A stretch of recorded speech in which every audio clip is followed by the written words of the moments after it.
Thank you all so much for joining this evening's webinar.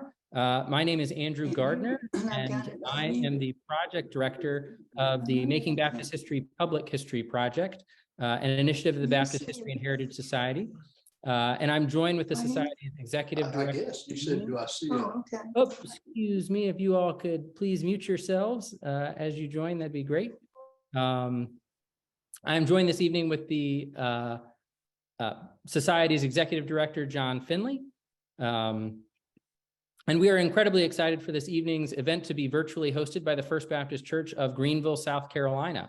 Tonight's webinar is going to feature a discussion of the soon-to-be published work, Forging a Christian Order, South Carolina Baptists, Race and Slavery from 1696 to 1860. So this evening, we'll hear a lecture from the book's author, Dr. Kimberly Kellison, who serves as the Associate Professor of History and Associate Dean of the College of Arts and Sciences at Baylor University. Additionally, we will hear a pastoral response and reflection from someone First Baptist Greenville is quite familiar with, the Reverend Camille Loomis Rehnborg, who serves as the Associate Pastor at First Baptist Church of Greenville, South Carolina. And following Reverend Rehnborg's response, we'll have roughly about 20 minutes for question and answer period. So without further ado, before I turn it over to Kim, I want to thank and acknowledge that this project is generously funded by the American Historical Association in collaboration with the National Endowment for the Humanities. Any views, findings, conclusions, or recommendations expressed in this webinar do not necessarily represent those of the American Historical Association, the National Endowment for the Humanities, or even the Baptist History and Heritage Society. We hope that these webinars will promote the study of history among the wider public, as well as encourage historical thinking in our local communities. And so please remember to keep yourself on mute throughout tonight's event until the Q&A.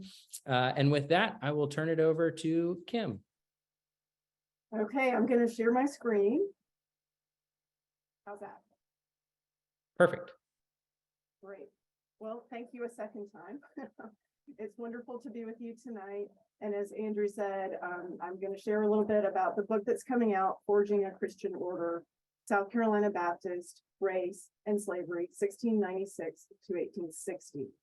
I'll talk first about a couple of main points from the book.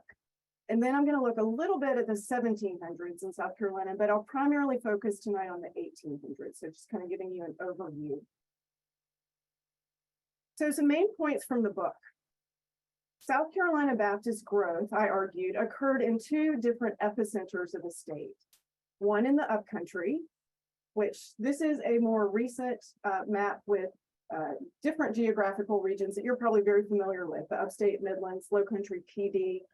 Looking at the 1800s in particular, the upcountry would be defined roughly as above the state's fall line, so some of the blue and the green. And then the low country is kind of a big synopsis of everything else. It had different names. At times it was the back country. I'm going to use low country and up country just for standard purposes for this lecture. So growth occurred in two different epicenters of the state. White Baptists in these two epicenters often disagreed about organization, ministerial training, and worship styles. And I argue that this led to battles over which Baptist vision was correct. And over time, Low Country Baptists began to spread their influence and their denominational institutions into the upcountry, escalating these Baptist cultural battles that at the root, I argue, were really built around a denominational versus a congregational vision. Now I'm going to backtrack for just a minute. This is one kind of main focus. I'm going to look at a second main focus in just a minute, but I will note that this is really looking at a sort of a social history of white Baptists in South Carolina, less the theological focus than more how they looked at and tried to shape a social and understand a social order. It is white-centered as well. There are definitely African-American voices in the story, and I will get to some of those later on. But it is more of a white-centered focus as far as leadership as well. So second kind of area of focus as far as the main points is while they disagreed over denominationalism, so these two different sort of regions of Baptist almost within South Carolina, they adopted a shared vision regarding race and by the 1800s regarding racial slavery. So this is what the thread that held them together in many ways, this affirmation of white supremacy, and by the 1800s, a strong affirmation of a sort of a Christian version of slavery. Let me talk a little bit more about that. White men and women in both groups adopted by the 1800s, a Christian model of slavery, which affirmed that slavery was not sinful so long as it was practiced according to biblical principles. Both groups, both in the upcountry and the lowcountry, evangelized to slaves, but viewed enslaved men and women as racially inferior. And then whites in both groups also separated and segregated enslaved men and women in their churches. Now, enslaved men and women pushed back to argue that they deserved equal spiritual and racial treatment. And we'll look at some of these reactions basically to this white constructed model of Christian slavery. But this white constructed model really was key to white Baptist organizational identity in both the upcountry and the lowcountry, I argue. So those are sort of the main areas as far as main points. Very briefly, let me look at the 1700s as far as the beginnings of some of these epicenters of Baptist growth. Here's a better map for you, and I'll come back to that in a little bit. So early lowcountry Baptists, emphasis upon hierarchy and order. Others have made this argument. I find that it's very strong and very pervasive amongst lowcountry Baptists, both in early settlement and by the late 1700s and into the early 1800s, or into the 1800s as well. William Screven brings his congregation from Kittery, Maine to Charleston in the 1690s, in 1696 specifically. That Baptist congregation was formed in the 1680s. So what becomes First Baptist Church Charleston has its roots in the 1680s, but it's not organized in Charleston until the 1690s, becoming the first organized Baptist church in the South. By the 1730s, churches close to the Charleston area that are really arms of the Charleston church along the Ashley River and the Stono River become separate congregations by the 1730s. There are also congregations further to the sort of southern coastal areas in the Jasper County area. William Screven moves to Winyah Bay, which becomes Georgetown in the early, well, around 1710. And by the 1730s in Darlington County, which wasn't Darlington County at that time, Welsh Baptists from Delaware and from New Jersey come and settle in what was called the Welsh Tract. So Low Country Baptists tend to be along the coast, but will align with Welsh Baptists fairly early on by the 1750s in this early Low Country model. From an early point on, we can identify that there were some enslaved men and women in white controlled churches. And I say white controlled as far as white leadership. Maybe control isn't the correct terminology there. Here is Reverend Isaac Chandler from the Ashley River, who pastored the Ashley River Baptist Church, speaking of laying on of hands, and he includes conversation about both white members and 2 African members. I suspect they were African members before this time as well. Okay, so that's a little bit of just a brief conversation about Low Country Baptists in the 1700s. Again, we'll do a lot more with Low Country Baptists in the 1800s, but a little glimpse of upcountry Baptists in the 1700s really has to go to the separate Baptists who came into South Carolina in the early 1760s and grew as far as congregations spreading in the 1770s. They came from North Carolina, from Sandy Creek, and had come before then from New England, where they originated during the First Great Awakening, broke really from the Congregationalist church, and then some became Baptist. Shubal Stearns, Daniel Marshall, Martha Stearns Marshall, move into Virginia and then settle at Sandy Creek, North Carolina, which is sort of south of Greensboro, North Carolina. And then they move into South Carolina as well as other southern colonies, establishing the first church that we know of in the Union County area, Fair Forest Baptist Church, but then other churches around a little south of the Columbia area, moving west as well, crossing the Savannah River, a strong separate Baptist presence in East Georgia as well. Emphasis upon emotion, no need for a trained ministry, Women, definitely, possibly enslaved people, were given a wider range of leadership roles among the separate Baptists, and they were strongly itinerant. Now, certainly some Low Country Baptist ministers itinerated as well. The separate Baptists were very itinerant. They moved a lot and spread the message. So a different sort of set of characteristics of these two Baptist groups we see certainly in the 1700s. American Revolution and the early national period. So during the Revolution and after the Revolution, many separate congregations in the upcountry scattered during the Revolutionary War. Some separates were loyalists, some were neutral, some were patriots. But the churches, which were again fairly recently formed, if you think about it, right? They don't come into South Carolina until the early 1760s. Scattered during, and also there's a lot of fighting in the upcountry or the backcountry during the Revolution. In the years after the Revolution, Baptists in this region dropped the name separate, but many Baptist congregations retained a strongly congregational outlook. In the Low Country, by contrast, Baptists became more focused on extra congregational or denominational growth as a means of spreading the gospel message. And we'll look more closely at this in just a few minutes.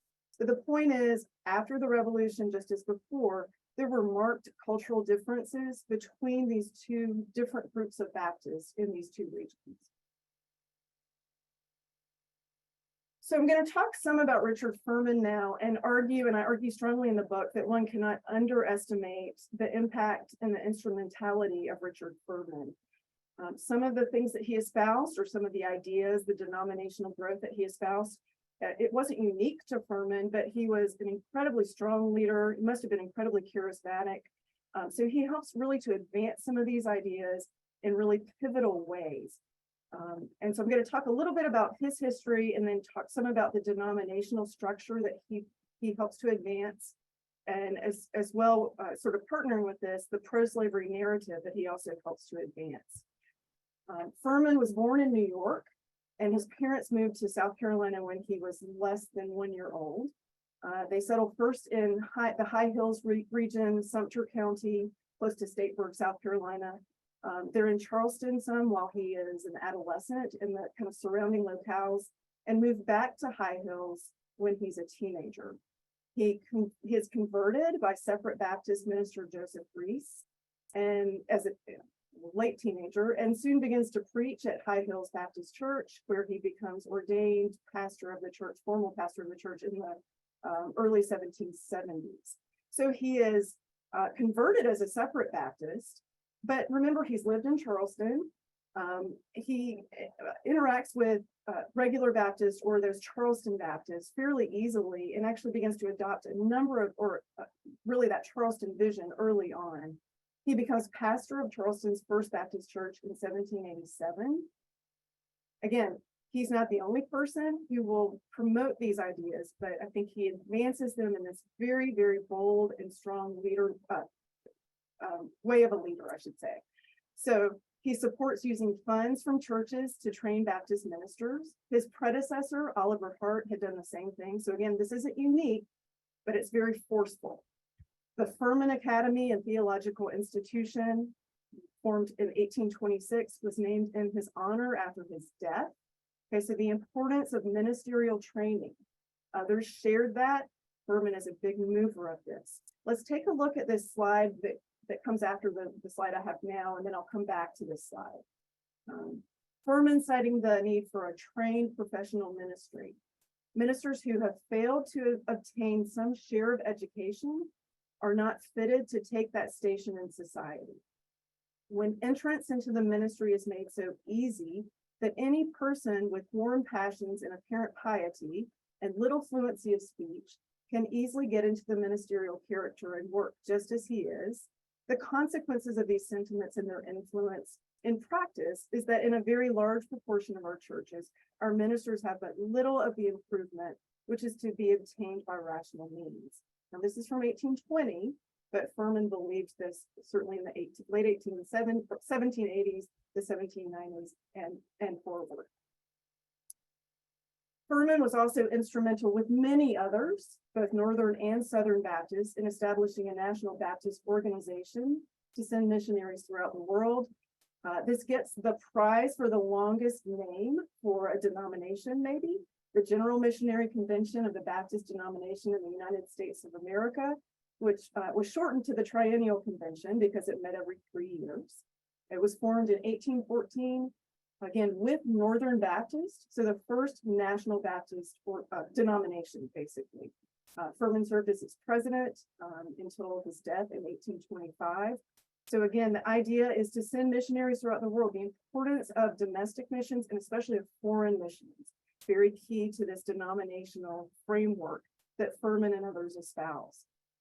Furman also leads the establishment of one of the first Baptist state organizations, the Baptist State Convention in the United States in 1821. Okay, so this denominational impulse, right, that Furman represents and moves forward in a very proactive way is one thing to think about with Furman. Aligned with that, partnered with that, is the articulation in a very public way of a pro-slavery narrative, which again was not completely unique to Furman, but let's take a look at how I argue he advances the argument. Okay, Furman was one of the earliest Southern voices to articulate publicly a white constructed model of slavery or Christian model of slavery. The argument was the enslaver and the enslaved had relative duties to one another. One of those duties included providing religious instruction to the enslaved. Within this argument was a clear recognition that racial difference separated the enslaved and the enslaver. So it wasn't a matter of legal slavery. Race also factored into the formulation of this white constructed Christian model of slavery. The argument that Furman made repeatedly was that Christian slavery would create harmony and order in society, Christian order, rather than promoting slave insurrections and violence. In the late 1700s, in the 1800s, many whites in the South were fearful that allowing enslaved men and women to be instructed, to understand the Bible, to read the Bible, would promote their need to be free, right? That they might read passages of the Bible that would give them a reason for believing that. And so whites were fearful of Christian instruction to the enslaved. Furman says, with the right type of Christian instruction, we will create harmony and order, okay? So because of Furman, I argue white Southern Baptists were at the vanguard of creating a pro-slavery narrative that would over time be widely embraced by white Southerners, both religious and secular. Other ministers were espousing similar narratives, but Furman does this, and he's not afraid to do this and engage the state in this at an early point in South Carolina. I think also key to Furman's perspective with this was that denominational growth and influence could not occur unless white Baptists assured elite South Carolinians that they supported rather than opposed slavery as an institution. Okay, so denominational growth is tied centrally to a pro-slavery narrative that basically is going to ask the state to help. And let's get to this. I'll talk a little bit about Furman's exposition of the views of the Baptists relative to the colored population of the United States. Which first came out in 1822, not in pamphlet form. It's printed and circulated in pamphlet form by 1823. You're probably familiar with this. It's widely cited and widely known. But some of the ideas that are articulated in this, we find Furman also articulating in writing in the late 1700s, in the early 1800s, in petitions to South Carolina, for example, in the early 1800s. So this doesn't emerge just in the 1820s. We see it before that time. There's a lot of text here. Don't get overwhelmed. I'm just going to read the red part, okay? And these are just excerpts of a pretty long exposition, but I do feel like this is important to read some of this. That slavery, when tempered with humanity and justice, is a state of tolerable happiness, equal, if not superior, to that which many poor, my thing is in the way, basically that people who are poor enjoy in countries reputed to be free. That a master has a scriptural right to govern his slaves so as to keep them in subjection, to demand and receive from them a reasonable service. And I may have skipped a word. I'm sorry, my pictures of you all are blocking a little bit of this. And to correct them for the neglect of duty, for their vices and transgressions. but that to impose on them unreasonable, rigorous services or to inflict on them cruel punishment, he has neither a scriptural nor a moral right. Okay, get ready, just a little bit more, just one line, and here I'm going to summarize, okay? And again, these are all excerpts from Furman's exposition. For the right of holding slaves, it's clearly established in the Holy Scriptures, both by precept and example. And then this last excerpt here, I'll just summarize it. Basically, Furman is saying, he's saying to the state, if the state will pass laws that ensure that enslaved men and women are treated humanely, that punish masters for treating them inhumanely, and if they will pass laws that protect, or at least don't pass laws that take away white-controlled churches' options to deliver religious instruction to enslaved men and women, Christian harmony will ensue. Christian order will ensue. Enslaved men and women will not revolt. Okay, so that's his argument. Okay, so Furman, again, just to reiterate, strong denominational voice. He's representative of that low country vision, and we're going to talk about how that moves into the upcountry more in the 1800s. But again, for Furman, for that denominational model to work, for white elite Southerners who may not be connected to religious institutions to support Baptist denominationalism, they have to be assured that pro-slavery is basically the status or the stance of the Baptist denomination.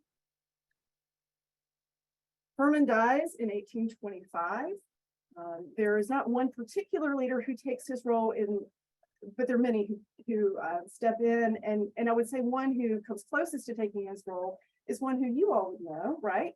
Maybe not know as far as personally, but know within your church walls. William Bullion Johnson, who was raised in the Low Country, but comes to Greenville in the 1820s, begins preaching at the courthouse in Greenville in the 1820s because there's no Baptist church there. Brushy Creek Baptist Church is not very far away, and he actually attends that church for a while, but he preaches at the courthouse, raises a subscription for the completion of a building, which, unless I'm wrong, and you all can correct me if I'm wrong, this is the building.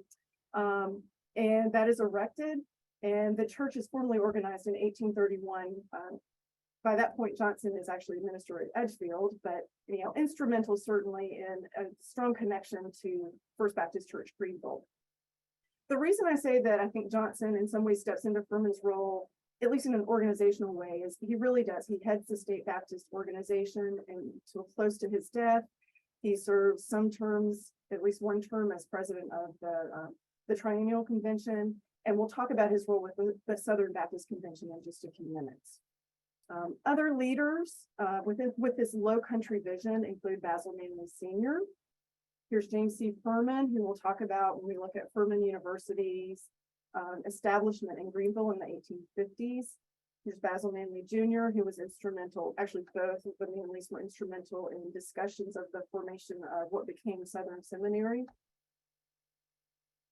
Okay, I know a lot of text, sorry, I'll do it quickly, don't get overwhelmed.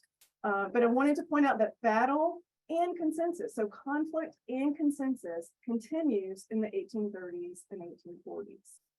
Denominational Baptists, those low country Baptists who are espousing that denominational framework, continue to encourage all Baptists in the state to join the Baptist State Convention, which was first established in 1821.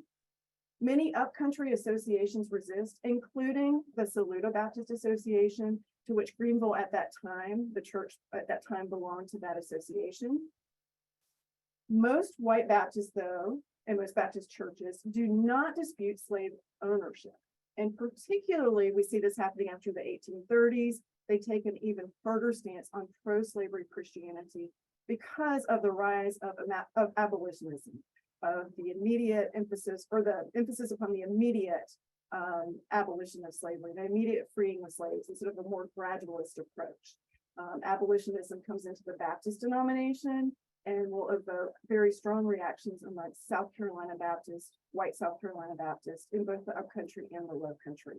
And we'll take a look at that one example in just a minute, but let me just finish this slide to kind of again summarize that white-led churches are still very divided in South Carolina in the 1830s and 1840s over denominationalism, but they're increasingly sectionalized from a national perspective. and as a result united over the religious legitimacy of slaveholding. The culmination of this denominational sectionalism is the formation of the Southern Baptist Convention. You all probably know that the first president of the Southern Baptist Convention was William Gordon Johnson.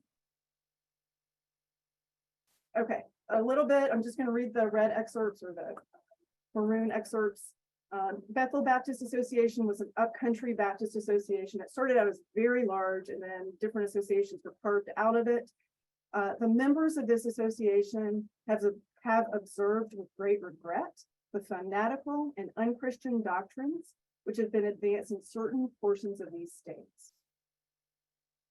And so they make some resolutions, including, and just listen to again the tie that they're making to biblical Christianity and the legitimization of chattel slavery, that we consider the principles and conduct of the abolitionists as utterly inconsistent with the principles of Christianity and the duties of a good citizen. We cannot but regard our brethren who are engaged in the unhallowed work of exciting our slaves to insurrection as deluded by the enemy of God and man. Okay, Satan is in these people, is what they're saying, right? That we believe that the existence and morality of slavery is so clearly acknowledged in the sacred scriptures that no man who is desirous of knowing the will of God and will read the scriptures with this intention can entertain any doubt as to the strict propriety of slaves being held. Okay, so about to give away and talk about Furman, or give away the next slide. So just to recap then, divisions still in the 1830s and 1840s, cultural battles, I would argue, within white Baptist congregations over the structure of where their churches will fit. Will they be in a denominational model or not? But there is not much resistance at all to an agreement that Christian slavery and the legitimization of slavery through the Bible was the stance of the white Christian. Okay, so despite the formation of the Southern Baptist Convention in 1845, I know you're familiar with that, but again, that's where Southern Baptists from numbers of different slaveholding states withdraw from that National Baptist Convention. Baptist battles continue in South Carolina in the 1850s. In some ways, I would argue this is the apex, but my book also stops in 1860, so there still are, I think, some battles that take place after that. Low Country Baptists in the 1850s make strategic, and I will just stress strategic efforts to relocate or to establish denominational institutions in the upcountry in areas where they see resistance, especially to ministerial education. Furman University, remember we talked about Furman starting back in 1826, but not as a university. It was an academy and theological institution. It underwent sort of variant organizational models, and also was in different places. It was in Edgefield, it was in High Hills, it was in Winsboro, South Carolina. Baptists say, and it wasn't working quite so well. There were enrollment issues and financial issues in particular. Low Country Baptist, denominational Baptists said, let's move Furman and let's broaden it. Let's make it a 4-year institution with a seminary attached. Let's look at areas again where ministerial training is not really looked upon in a positive way. They look at Greenville, at Greenwood, at Anderson, and determine Greenville to be the best place, not necessarily because there's ministerial or resistance to ministerial training, partly because of railroad construction, partly because of the beauty of the area. I'm going to move to a different slide for just a minute.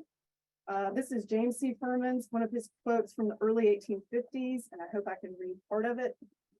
We have ventured to style the region where it now exists the promised land.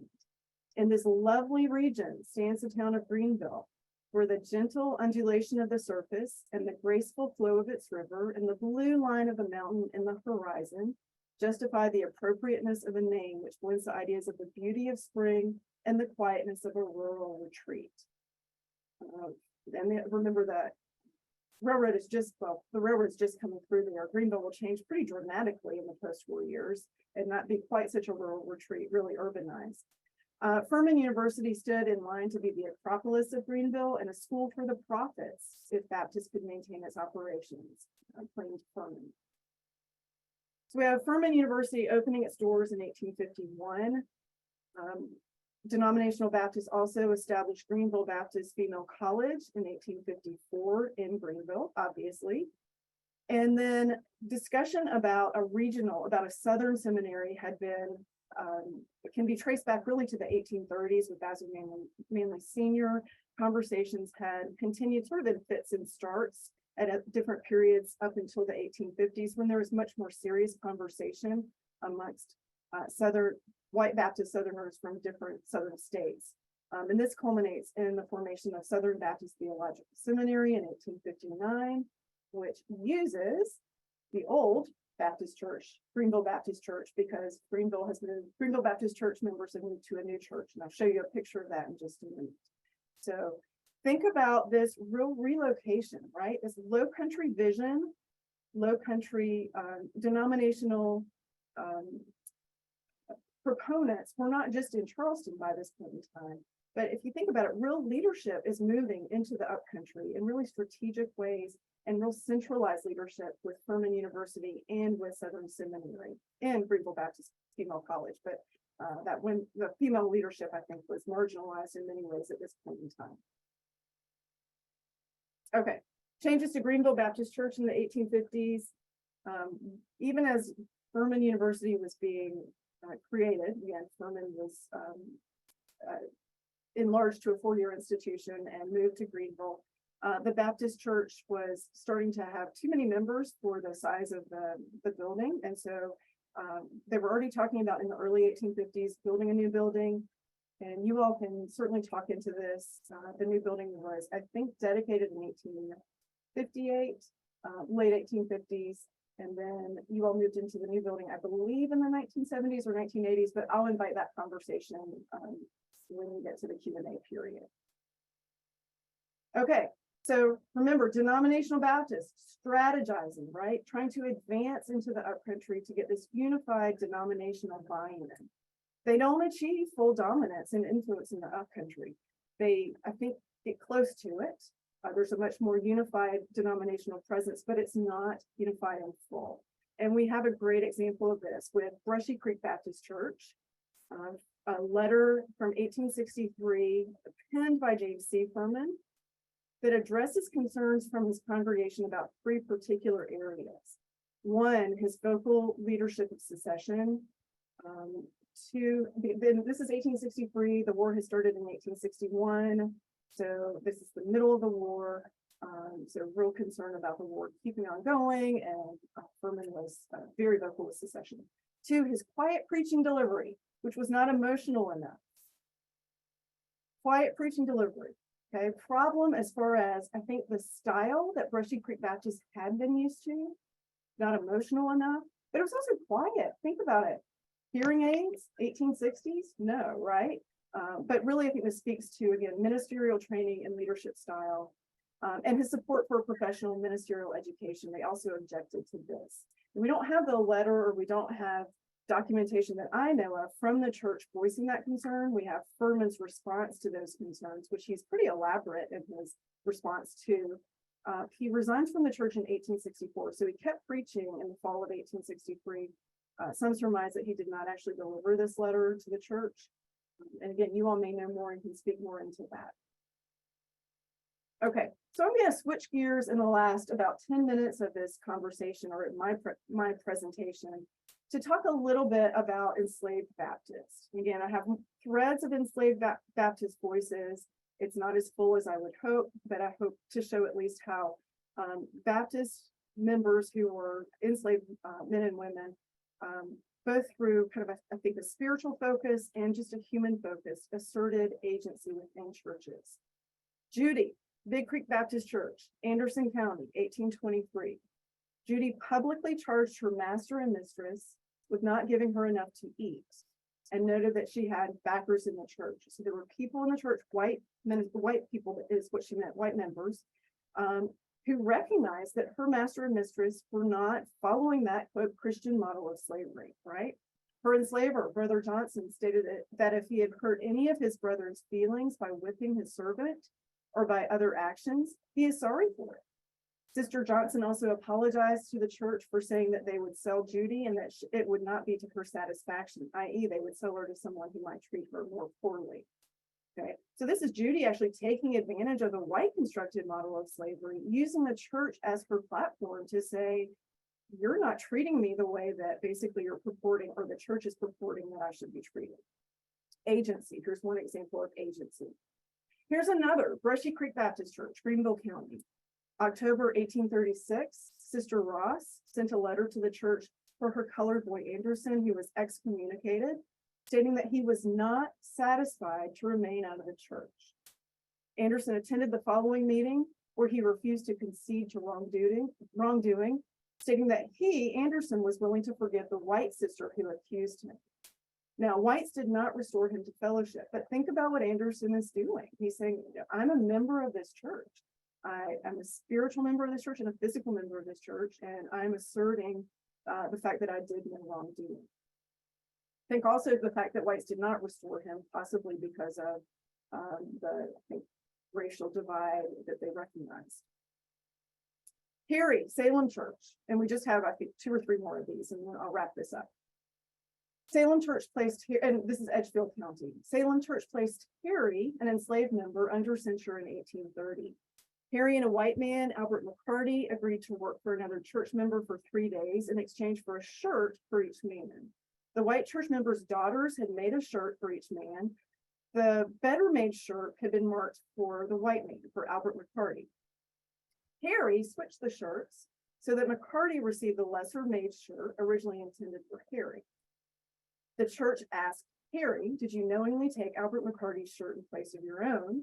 Harry replied that he did, as he gave, quote, the same price for my shirt that Mr. McCarty gave for his. Okay? Harry's labor was equal to a white man's labor. That's what he's asserting, right? Now, the church suspends Harry. They're not really affirming that, placing him under the watch care of the church for 6 months. But again, another example of African-American agency and how it was, the church provided a platform for that. Enslaved men and women also claimed the right of Christian marriage and also of burial. I don't have examples of that for this presentation, but this presents really a conundrum for white Baptists. So enslaved Baptists whose partners were sold or removed by enslavers often sought to marry another partner. But legally, slaves could not marry because that's a legal institution. Marriage is a legal institution, and it would recognize the humanness of the person getting married or the people getting married, okay? So how do white Baptists deal with this? They deal with this in the 1700s, they deal with it in the 1800s. Sometimes they fumble it and aren't sure what to do and just say the individual church can decide. Sometimes associations come up with more guidelines. The Charleston Baptist Association in 1856 basically said, you know, this is a little confusing, but marriage among slaves has certain limitations. We can make special rules as the church because in Christian lands, civil legislation doesn't address slave marriage because slaves by civil law are chattel or property.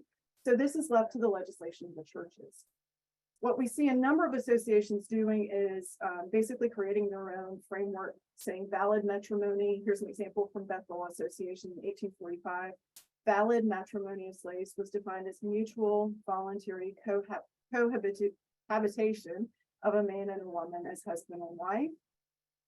Basically, most churches, whites in those churches, contended that an enslaved man or woman would be in good standing in the church if they were their partner and they were forcibly separated and that person remarried in essence. If it was voluntary separation, that person would not be in good standing.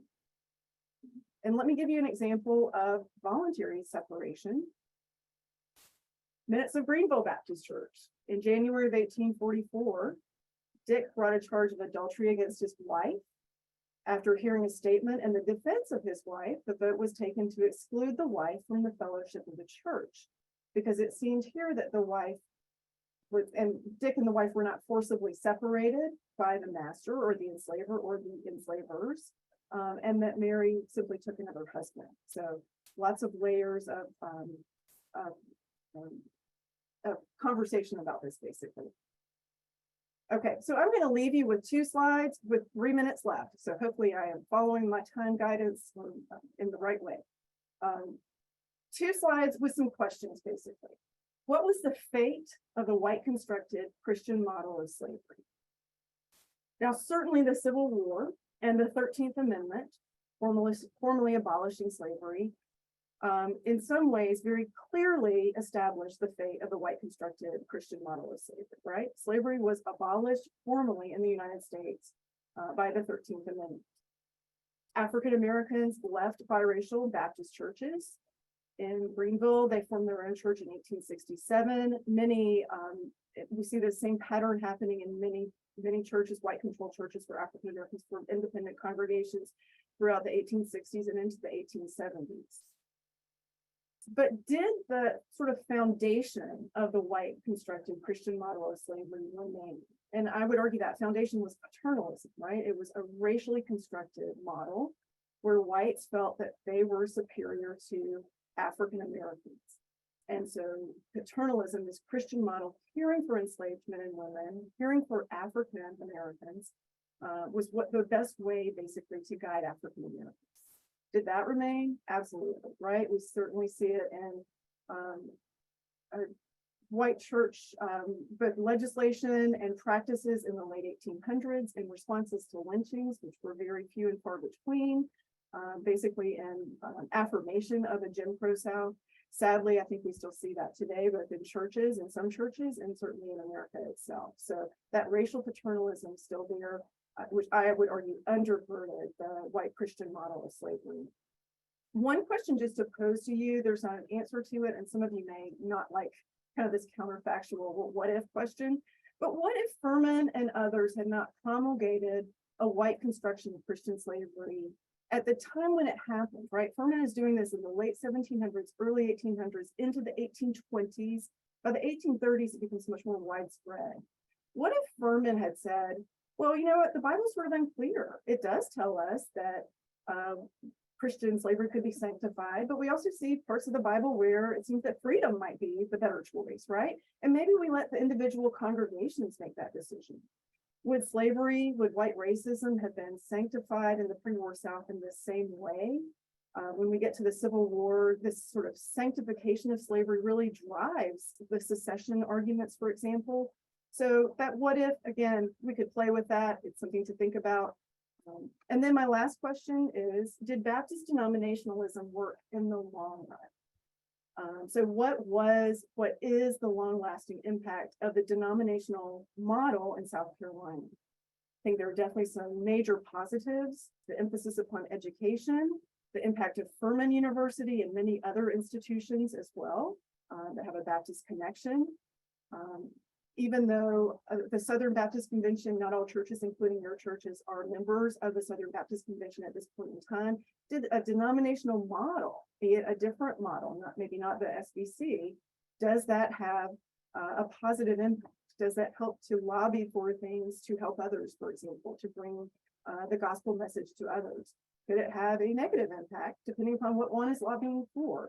So there are many, many questions that I can leave you with, and I'll welcome Camille's remarks first, and then welcome your input, your questions, and also your thoughts. So thank you. Thank you so much, Kim. I'll turn it over to Camille.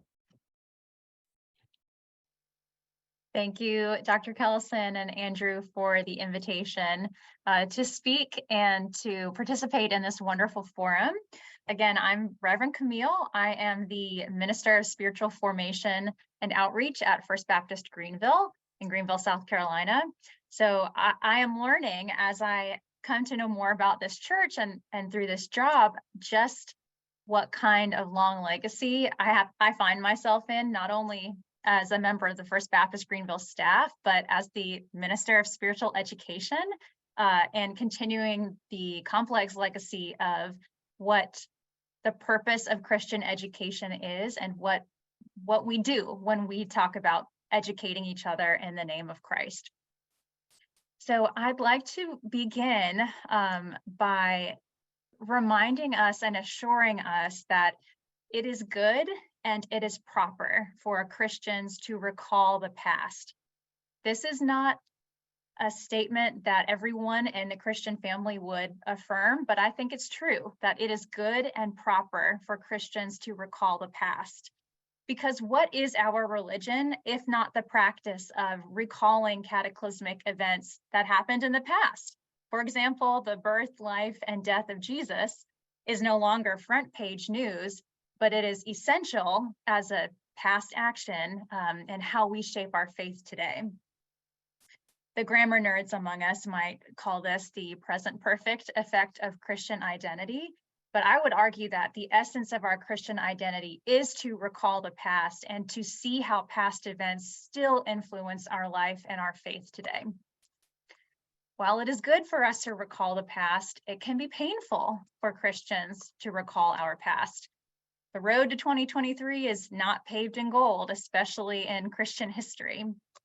But any pain or conviction of guilt or shame or sense of urgency does not mean that we are doing something bad. I would say life with God does not insulate us from pain. If it did, we wouldn't struggle with questions like, why does God allow suffering? Why do bad things happen to good people? Our life with God does not promise us a pain-free life, but in fact, our pain confirms our humanity, which itself is a sacred project. I'll remind us that when history is painful or difficult to face, it is okay to feel that pain and difficulty because we confess a God who walks with us through pain and guides us towards new light and restoration. We need not fear the discomfort that we might feel when we learn about Christian arguments for slavery. I would invite us to consider any discomfort as an intercession from God, nudging us towards God's true vision for a redeemed world. So as Dr. Kellison mentioned, a central element of her book is the emergence of a formalized Christian education or seminary education to produce a specific class of Baptist ministers. And this led me to wonder about the purpose of Christian education. So again, I am the minister of spiritual formation, which many people would recognize in their own congregations as the minister of Christian education. So I oversee the ethic and the implementation of Christian education for adults at First Baptist. I'm also a graduate of 2 major academic institutions where knowledge is treated like the key to apotheosis. And I was raised and trained to believe that the more you know, the more prestigious your degree, the closer you become to moral perfection. That is to say, the more you know, the closer you are to God. And to top it all off, after college, I taught for 3 years with Teach for America in rural Mississippi. And the explicit model of Teach for America is that the solution to poverty is proper education. So all that to say, I think about the fundamental purpose of education a lot. So what is the purpose of Christian education? What is the role of theological education in a seminary or a Sunday school class? Is it to grow closer to God? Is it to augment our understanding of Scripture by putting it in historical or real life context? Is it to better evangelize people into the faith, which I love the point that Dr. Kellison made about the Low Country Baptist choosing Greenville as the site for the new seminary, because I like to think of it as Greenville needing the most evangelism and intervention with our education. But is Christian education meant to instruct us in correct doctrine? Is it to strengthen friendships within the church? Is it all or none of the above? As Dr. Kellison said, for white Baptists in the 18th and 19th centuries, Christian education was intended to produce clerical leaders with correct theologies who would then disciple their congregations into this orthodox understanding. In the minds of the white men discussed in Kellison's history, orthodoxy, or correct teaching, meant theologies that maintained the oppressive status quo. The theologies and methods of exegesis, that is how to read the Bible, protected white supremacy, protected and ensured the subjugation of enslaved people, and ensured domination by the enslaving class, the gentry of white Baptist South Carolina. And they argued that enslaved people, being morally and intellectually deficient, depended upon this paternalistic white guidance to properly ensure the salvation of their souls and properly ensure that salvation had no implications on daily life in Christian community. But unfortunately for them, they ran into a major problem: the gospel. Dr. Kellison, my favorite part of the book was how you present that even though they had radically different agendas, Christian education or Christian instruction brought enslavers and enslaved people to the same gospel conclusion: that the Bible teaches spiritual equality for all believers, and that this spiritual equality can have deep political implications. And when I say political, I mean the politic of how we organize life together, how we form our community. We've seen this evidence presented by Dr. Kellison in the stories of enslaved people, insisting that their Christian brotherhood entitled them to equal access to sacraments like marriage and burials in the churchyard, equal access to baptism and communion, and the right to interpret scripture, the right to teach and preach on their own. Spiritual equality entitled them to equal treatment under church discipline, which meant they had the same rights we've seen as white church members to bring complaints before the church leadership, to give testimony, to settle conflicts, which was far greater rights than were available to them in the public sphere. But the most important thing that this spiritual equality entitled them to was the inevitable conclusion that equality in the spirit meant equality in their humanity. And white Baptists knew this too. They knew it. In their letters and in the public church reports, we see how these leaders struggled to reconcile how the gospel message of equality could fit the political agenda of subjugation. So how did they solve this theological problem? Dr. Kellison offered us a social example, a social science study, and I'm going to offer a theological response of how they solved this theological problem. First, the white Baptists used a reliable method of scriptural interpretation that justified their agenda. So leaders like Richard Furman selected biblical texts about slavery and obedience to masters as proof that God ordained slavery. We saw some of these excerpts. But interestingly, they do not deal with the arc of the Old Testament very much, which of course narrates the story of God's redemption of the Israelites from slavery. So they engage scripture the same way that many of us do, by reading the Bible for answers about how the world is supposed to be. How else did the white leaders solve this theological conundrum of spiritual equality and political inequality? Well, they separated the sense of freedom of the soul from the freedom of the body. Spiritual freedom did not necessarily mean bodily freedom.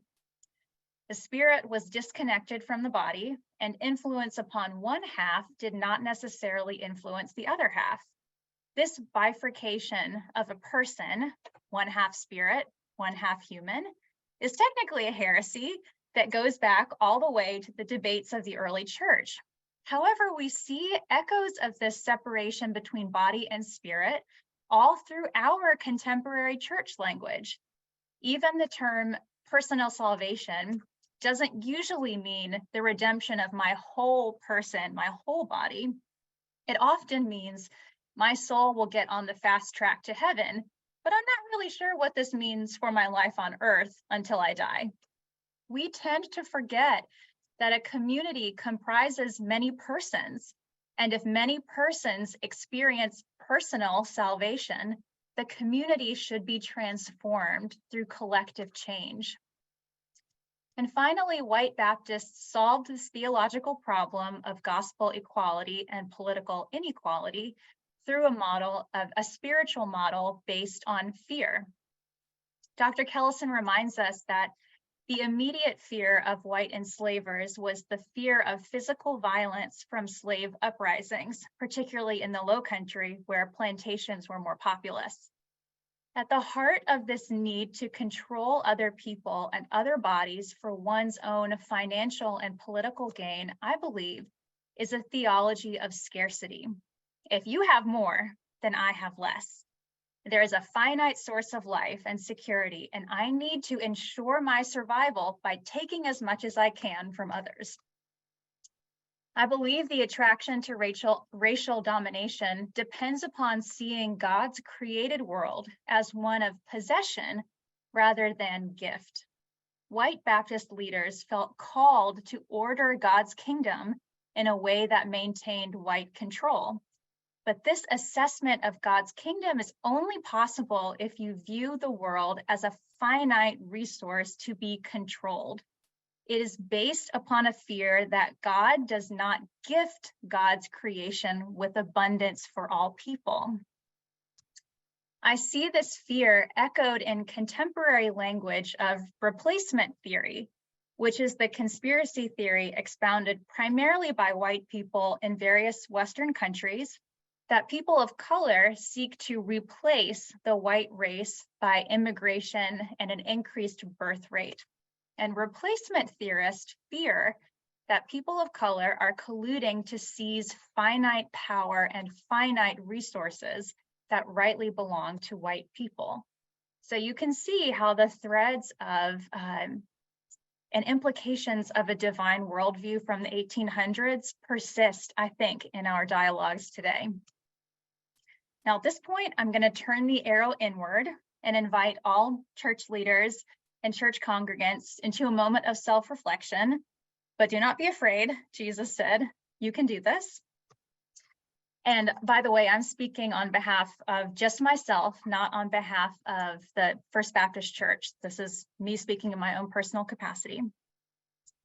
Me, Camille, I'm not convinced that we, as members of a historic congregation, have processed how the white supremacist founding beliefs of our church got baked into our enduring church structures, how we operate missions, who finds our worship and community life accessible and life-giving, how the preaching and teaching convicts our members to live differently Monday through Saturday.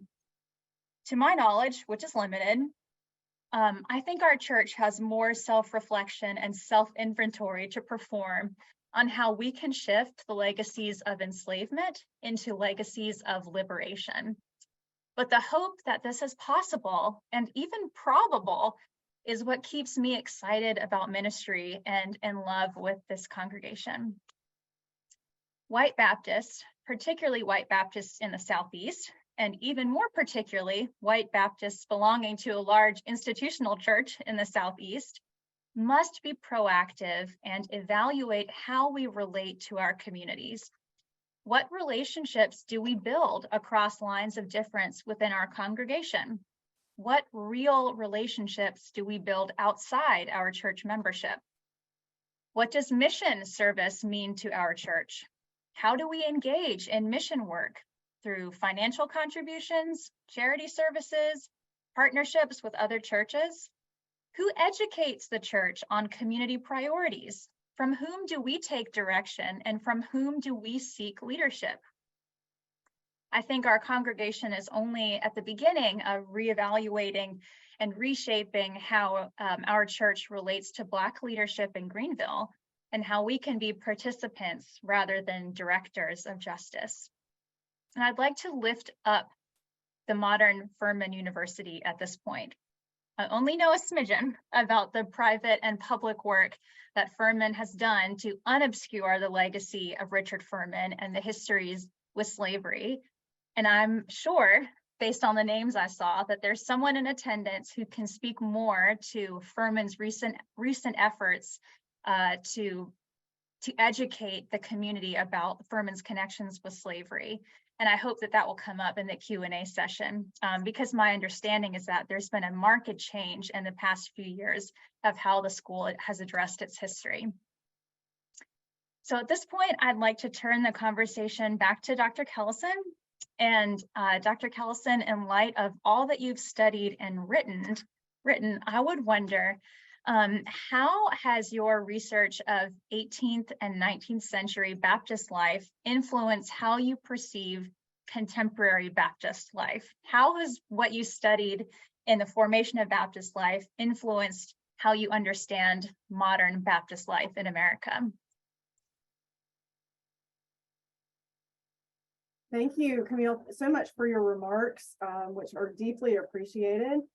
And I think your question, in some ways, you answered your question as far as the study of the integral way that race played into the Baptist that I study, the white Baptist that I study, invites a lot of reflection and a lot of conversation and thought, I think internally and maybe with colleagues in my congregation, in my community, about ways that our church reaches out and tries to think more about inclusivity, ways that our society, ways that my university may try to do that.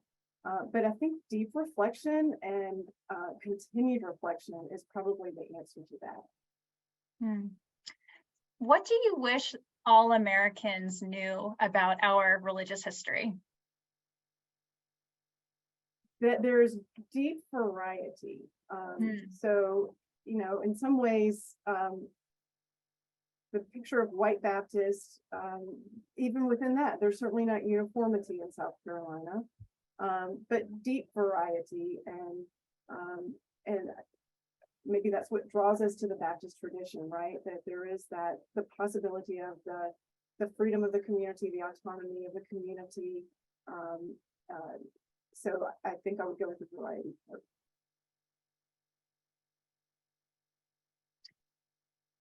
Let's see, I've lost my screen. Oh no. Andrew, I don't know if you want to open up questions at this point or if you'd like us to keep going with prepared questions, but I know that there is a wealth of questions and a wealth of wisdom in this group on the call. So I would love the chance to turn it over to our group at large.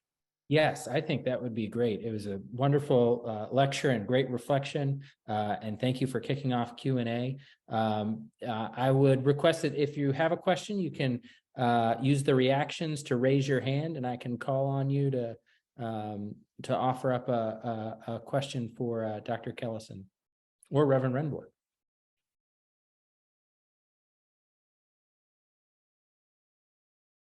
Or thoughts and comments about Furman history or Greenville history or Greenville First Baptist Church history.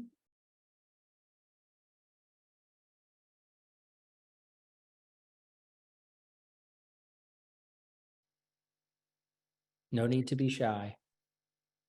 This is Baxter Wynn. I have a question, and I see Glenn Clayton here, who is a historian himself and has written about South Carolina Baptist history.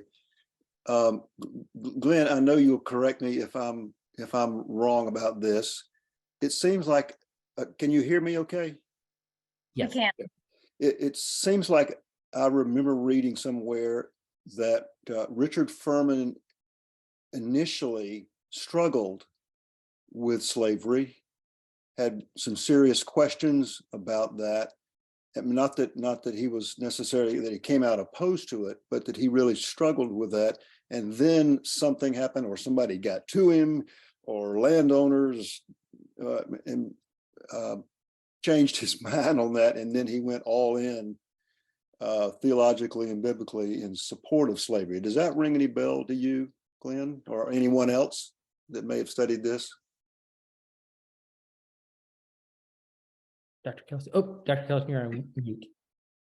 Well, Baxter, I think you are right. I think initially Richard Furman wished that slavery was not necessary, or was not a, I've forgotten the term he used, but I think he was just overwhelmed by his own culture and the pro-slavery faction. Dr. Kellison may address that and is probably more familiar with it than I am, because I've been away from this for 20 years now. Right. So I think Furman's biographer does make that argument. I found many more patterns from an early point on, Furman talking about the relative duties between enslavers and enslaved. I didn't find any real specific information about him seriously doubting the institution. And actually, I didn't address that as a result. There may be more down that path, but Yeah. what I found was more of a consistent pattern of sort of applying a pro-slavery argument from an early point on. Thank you. Sir, I wasn't trying to take him off the hook in any way. I was just trying to No. understand the history, and I wondered if someone got to him and pressured him and he changed his viewpoint, but thank you. There's also, no, that's a wonderful question. There's also a question of, and you all have a strong connection to the Manley family. Am I pronouncing, is it Basil or Basil? It's Basil. Okay, good. I'm pronouncing it correctly. I thought I was, but one never knows. There's a Basil Manley's senior, his biographer talks about Basil Manley debated slavery when he was at South Carolina College in the 1820s, I believe, late 1820s, and was a supporter of colonization. So it does seem with some of the white Baptist ministers in South Carolina that there were periods when maybe a clarity of a pro-slavery argument was not defined in their minds. But again, I just didn't see that with Furman, and there still may be evidence that can be unearthed that would show that, but I did not see that.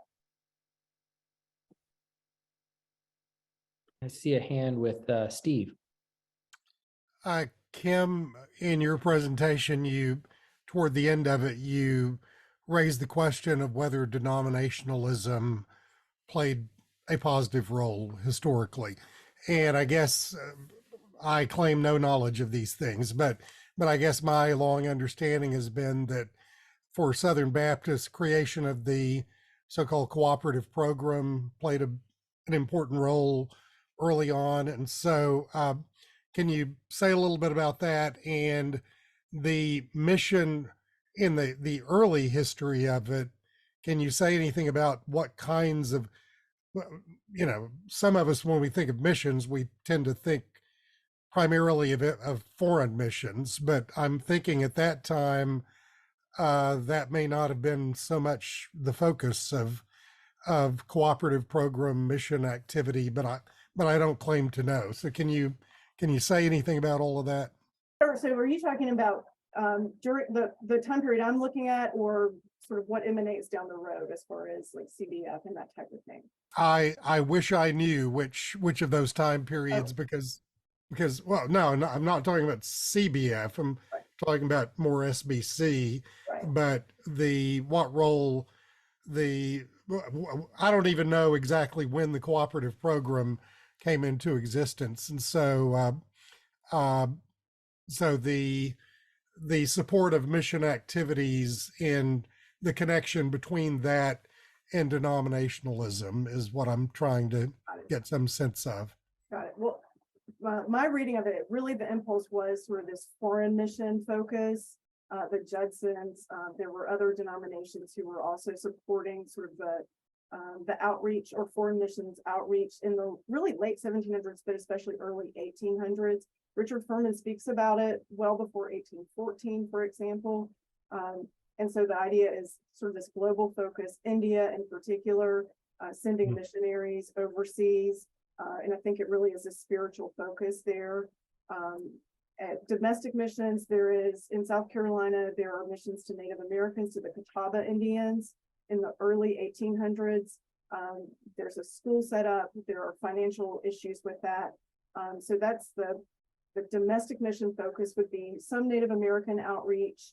And then white Baptists saw the domestic mission focus also as evangelizing to slaves, particularly in the Low Country, on plantations. Methodists and Presbyterians were doing the same thing, especially in 1830s on. And we see in the 1840s and 50s, white Baptists saying, we don't have enough missionaries and we need to send more missionaries. So their domestic mission field for white Baptist leaders, especially as we get to 1845 and onward with the creation of the Southern Baptist Convention, I think their focus, I don't know if all their energies, but their focus tended to be primarily African Americans in South Carolina for South Carolina Baptist. But that foreign mission impulse, I think, drives the missionary conversation. That National Baptist Organization, the Triennial Convention, that is foreign mission based. There's a domestic mission society that comes out of that in the early 1820s. I hope Thank that's you. sort of what you're asking. Oh, yeah, that's very helpful. Thank you. Yeah, thank you. Other questions?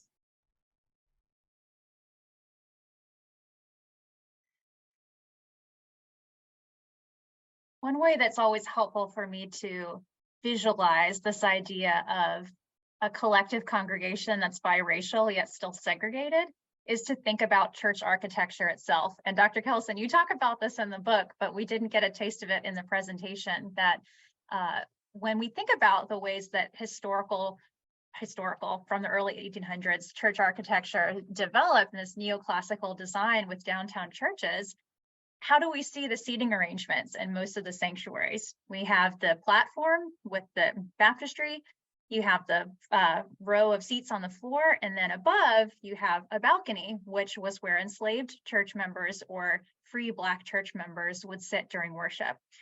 So for me, that always helps make tangible this argument of together yet separated. We're in the same worship space, and yet there's still this differentiation of value and proximity to God and proximity to the teaching.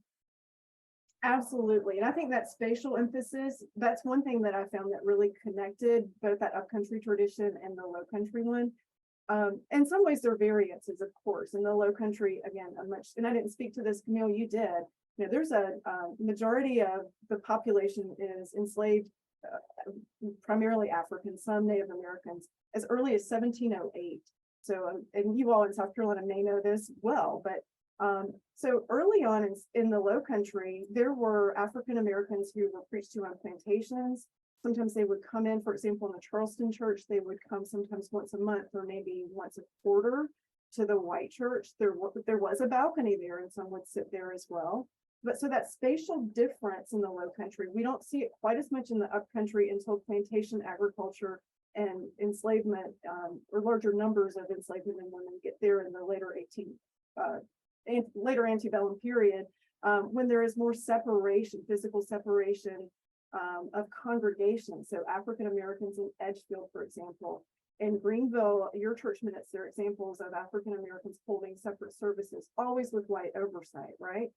But while those congregations are smaller and there are fewer African Americans, they tend to be exactly as you said, Camille, in balconies or in the back, in a back gallery, for example, of the church. So that spatial organization, I feel like it's always there in some way, dividing the races, but there is variance as well.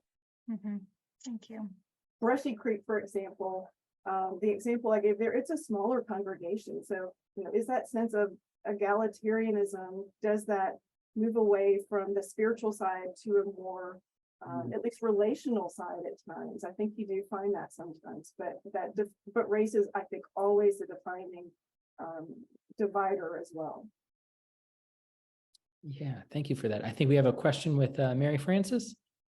Yes, in your research, did you find any interaction between the white way of doing church and African spirituality? I mean, it's easy to see how the slave owners said, come to our white church, we're going to evangelize you. But was there any recognition of the spirituality that slaves had on their own? Yes. Unfortunately, it didn't seem to be a positive one by white Christian churchgoers in general. It was a recognition of difference. So that's why over time, as there were more and more African Americans in the churches, the argument was we should hold separate services. We, meaning white leadership saying this, should hold separate services because the style of worship is different, because the style of receiving worship is different. The argument was that African Americans received worship in a different way, that actually their preaching should not be too emotive to them. So there is definite recognition. I haven't seen much positive recognition. That's the problem. So